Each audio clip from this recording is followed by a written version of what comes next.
You're going to have to help me with this one, okay? Because I'm a moderately intelligent man.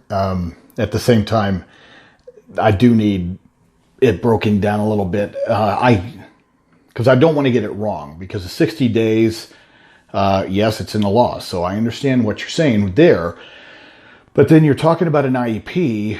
And if you already have an IEP, that means that you've already had an initial eligibility. And if you've already had an initial eligibility, then that's where the 60 60-day timeline runs before the IEP. The IEP, your first IEP happens here after the 60-day evaluation. So the initial eligibility is the only time in the law that the 60 days is in there. That's it. So if you already have an IEP and you're talking about a reevaluation that must occur at least every 3 years, no matter where you are in the country, unless they have something earlier. I think all states use the 3 years for the reeval.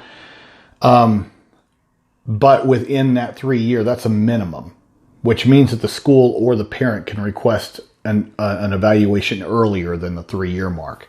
And for some kids, I think that's very important. And also age. The lower the age, meaning the younger the child, I think it's important. To do reevaluations quicker than 3 years.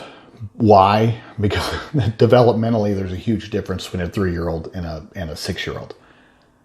And if we are creating goals based upon baselines or present levels of performance, where are we getting the tangible, reliable data to show us exactly where the child is, and so that we can create good goals that are here, all right, instead of just guessing what the baseline is, which is what most schools do. So that's why for those younger ages, okay, but if you're in a reevaluation, there's no time frame. It's just within a reasonable amount of time or without undue delay. That's what the law says. So if the law says, within a reasonable amount of time or without undue delay, we really don't know what that means. And the courts have been sort of all over the map.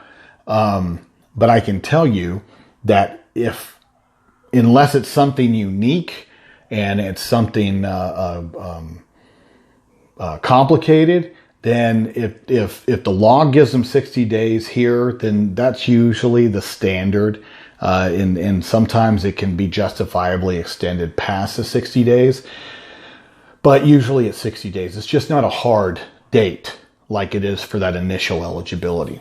But I'm sort of explaining both so that whatever your question is maybe fits within all of these time frame requirements.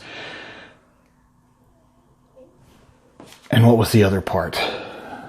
So our 60-day IEP, which I don't know what a 60-day IEP is. I'm assuming that your IEP meeting was on the 19th of April, and you're just being told today that the psychologist has pneumonia. I'm laughing because I can't tell you how many times I hear these deathbed repentance sob stories about why they can't comply, because so many schools, instead of being proactive and doing the evaluations, they wait until the last week or 2 weeks. I have a case now. The idiots they're idiots. Okay, and so I'm just going to call it like it is. All right, what are they going to do about it? So we have a settlement agreement started last November for a reading interventionist to come in, working with this child multiple times a week until the end of the school year. Now, between November and May, the school system, as part of the agreement, was to train one of the teaching staff to a level of competency on this child's program. And they kicked the can, and kept saying, well, we'll do it over the summer. Assuming that the child wanted to go to school over the summer, which of course this child didn't want to go to school over the summer. She wanted to enjoy her summer. And then what do? They blame the kid, because the kid didn't want to go to school in the summer. They didn't blame themselves that they wasted November to May. And then mad at me because I'm now pursuing them for non-compliance. Jesus. You know, this is how stupid. Don't procrastinate if you're a school person. So you get no pity for me. If you sit there and you wait the last minute and then tell you, oh, psychologist had pneumonia. The psychologist have pneumonia for 3 months? No. You chose not to do it. And then they got pneumonia. And, you know, at that point, that's what I would consider stubbing your toe, making a mistake. It was an error, and you need to do your best to correct it with the parent. Now, Sophia, I mean, that's where you are.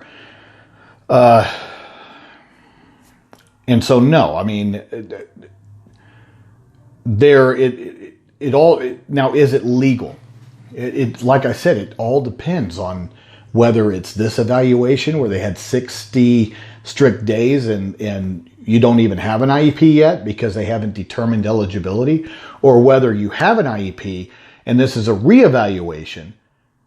Then they just have a reasonable amount of time, and it's gone way past that, and now the psychologist is sick and won't do it until he or she gets better, and you know, you don't have an active IEP, let's say that. Now, is that part? Over here, yes, this is not legal if it's the initial eligibility. Over here, maybe. It just depends on how your child is doing.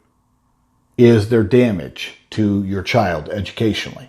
Is your child not making progress? Is your child failing? Is your child getting in trouble to where they're punitive toward your child? I mean, if everything in your child's program is chaotic, screwed up, and your child's not progressing, then yes, there's your damage. And yes, the pneumonia, the delays, the dragging of the feet, yes, that all of that now has been a violation because it's caused tangible damage to your child educationally.